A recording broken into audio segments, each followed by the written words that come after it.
Apôtres 11. Les apôtres et les frères, qui étaient dans la Judée, apprirent que les païens avaient aussi reçu la parole de Dieu. Et lorsque Pierre fut monté à Jérusalem, les fidèles circoncis lui adressèrent des reproches en disant « Tu es entré chez les incirconcis et tu as mangé avec eux. » Pierre se mit à leur exposer d'une manière suivie ce qui s'était passé. Il dit « J'étais dans la ville de Jopé, et, pendant que je priais, je tombais en extase et j'eus une vision. Un objet, semblable à une grande nappe attachée par les quatre coins, descendait du ciel et vint jusqu'à moi. Les regards fixés sur cette nappe, j'examinais et je vis les quadrupèdes de la terre, les bêtes sauvages, les reptiles et les oiseaux du ciel.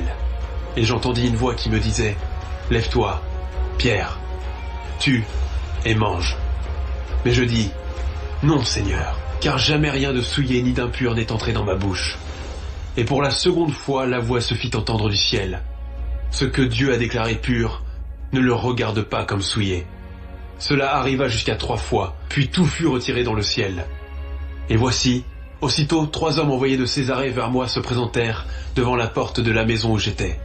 L'Esprit me dit de partir avec eux sans hésiter. Les 6 hommes que voici m'accompagnèrent, et nous entrâmes dans la maison de Corneille.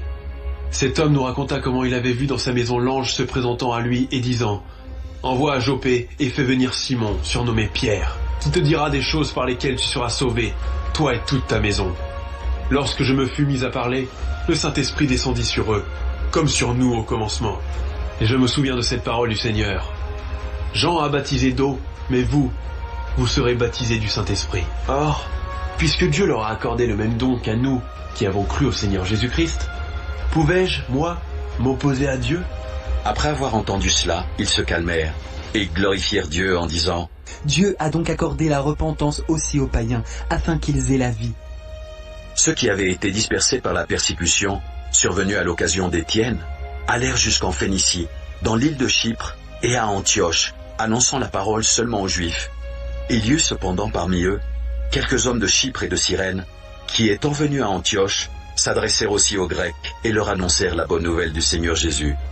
La main du Seigneur était avec eux, et un grand nombre de personnes crurent et se convertirent au Seigneur.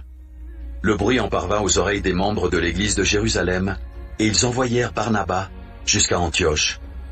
Lorsqu'il fut arrivé, et qu'il eut vu la grâce de Dieu, il s'en réjouit. Et il les exhorta tous à rester d'un cœur ferme, attachés au Seigneur, car c'était un homme de bien, plein d'Esprit Saint et de foi.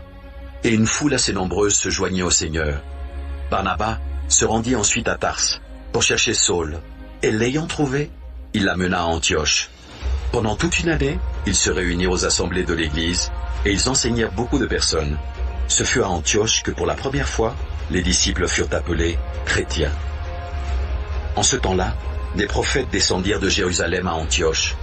L'un d'eux, nommé Agabus, se leva et annonça par l'Esprit qu'il y aurait une grande famine sur toute la terre. Elle arriva en effet sous Claude. Les disciples résolurent d'envoyer, chacun selon ses moyens, un secours aux frères qui habitaient la Judée. Ils le firent parvenir aux anciens par les mains de Barnabas et de Saul.